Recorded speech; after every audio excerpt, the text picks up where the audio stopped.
윤석열 전 대통령 조사가 다시 시작됐습니다. 윤 전 대통령 측의 거부로 체포영장 집행 방해 혐의는 조사를 마치지 못했고 다른 혐의 조사가 진행되고 있습니다. 현장 취재기자 연결합니다. 김영수 기자.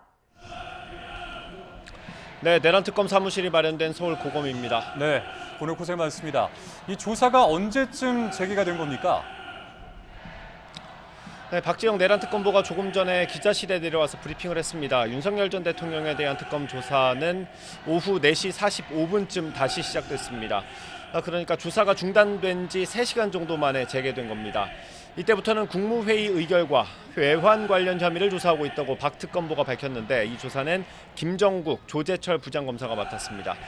전직 대통령에 대한 조사라서 조사자가 피의자를 어떻게 부르는지 관심이 많죠. 박 특검보는 대통령님이라는 호칭을 쓰고 있다고 설명했습니다.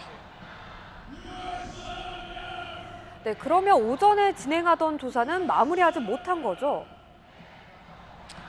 네, 그렇습니다. 체포 방해 혐의에 대한 오늘 조사는 끝난 걸로 봐야 합니다. 경찰청 국가수사본부의 박창환 중대범죄수사과장이 이 조사를 맡았는데 윤 전 대통령 측에서 반발하면서 조사가 중단됐었죠.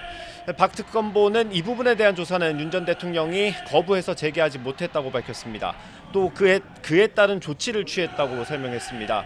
이 조치가 어떤 건지 질문이 있었는데 박 특검보는 이 자체로만 이해해달라고 답했습니다. 네, 양측 입장이 좁혀지지 않을 것 같았는데 이 다음 조사로 넘어간 이유는 뭡니까?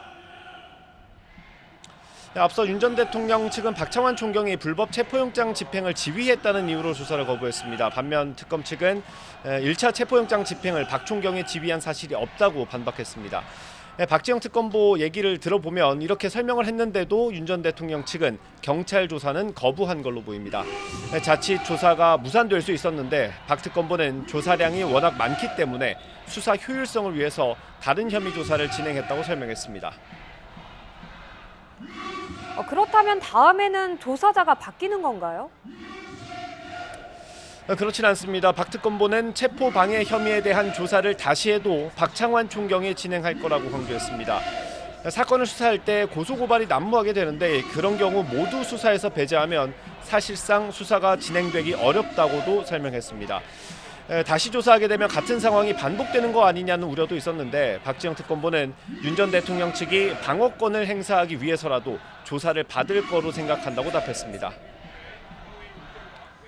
네, 그리고 오늘 조사가 과연 언제까지 진행될지 이 부분에 대해서 관심이 모아지고 있는데 자, 언제까지 진행될지에 대해서 예측되는 바가 있습니까? 내란특검은 오늘 중에 조사를 마무리하는 게 물리적으로 어렵다고 밝혔습니다. 박지영 특검보는 본인이 동의해도 조서를 열람하는 시간까지 합쳐서 오늘 자정을 넘기지 않을 거라고 밝혔습니다. 이렇게 결정한 배경으로는 윤 전 대통령의 건강 그리고 수사 집중도를 고려했다고 말했습니다. 그럼 추가 소환이 예고된 상황으로 봐야겠죠? 네, 그렇습니다. 앞서 설명드린 것처럼 박 특검보는 오늘 조사를 마무리하기 어렵다고 밝혔고요. 추가 소환을 통해 조사하겠다고 말했습니다.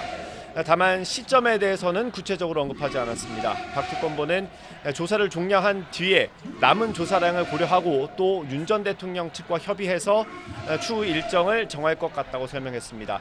다만 출석 방식에 대해선 1층 정문으로 와야 한다고 확실히 말했습니다. 지금까지 서울 고검에서 전해드렸습니다.